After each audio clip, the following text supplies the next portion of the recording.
but I think everyone who is a sportsman prefers to win a game based on the right decision of the referee and not based on a mistake.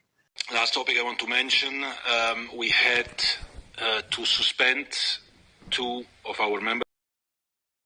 Sky Sports News understands that it could take almost 3 weeks for UEFA's disciplinary body to make a ruling on allegations that Vinícius Júnior was subjected to racist abuse during Real Madrid's Champions League match against Benfica. It is understood that UEFA's ethics and disciplinary investigator will take time to interview the relevant parties before putting together a report for the disciplinary body, who will make a decision over any further punishment should they see fit. There is no official timescale on investigations.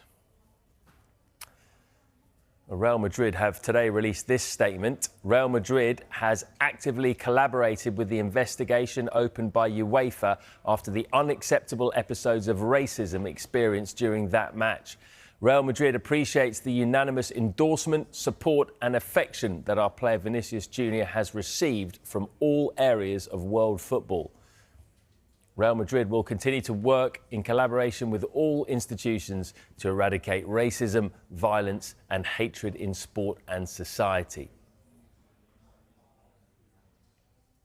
Well, it's a story where the ramifications are being felt far beyond Real Madrid and Benfica. For more on this now, we can head to Liverpool's training ground and join Vinny O'Connor. Afternoon to you, Vinny. Was this issue top of the agenda for Arne Slot then?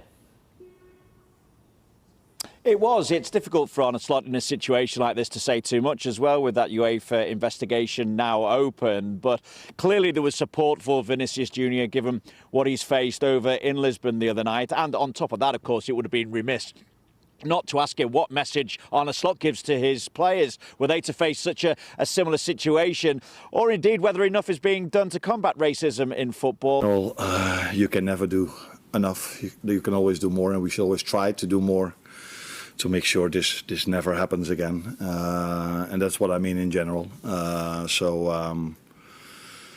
think we have to try as a world football community to do more than society does.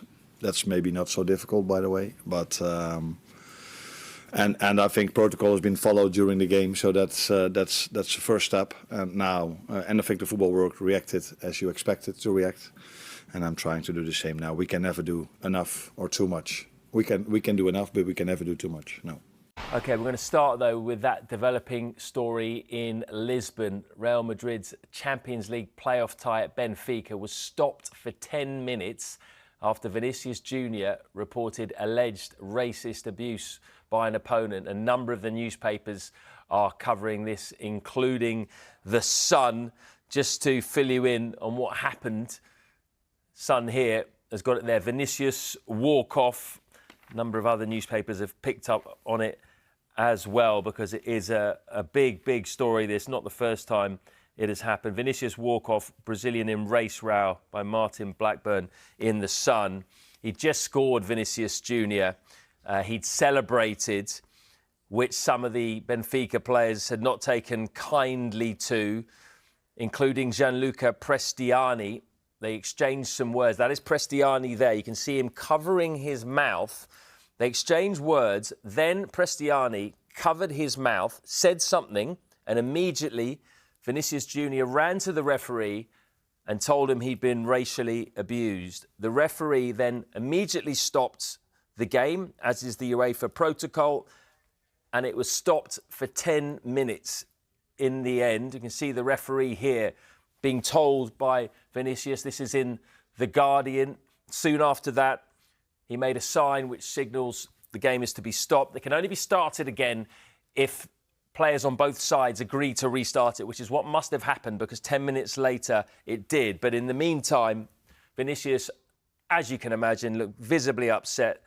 There was all sorts going on off the pitch, on the pitch with some of the players. One of the Benfica backroom staff got sent off, and it was just pretty ugly scenes all round. John, if I could come to you first on this then. As I mentioned there, it's not the first time this has happened. In fact, it's the third time Vinícius Júnior has been involved in this kind of a situation with racism involved.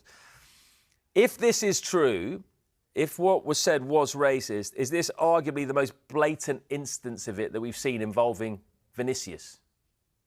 Well, I think it's certainly the most high profile because of the Champions League setting. I did watch it unfold, and it's truly shocking and disgraceful, incredibly upsetting. I just cannot believe that in 2026, football still hasn't really, I don't feel, got a handle on this.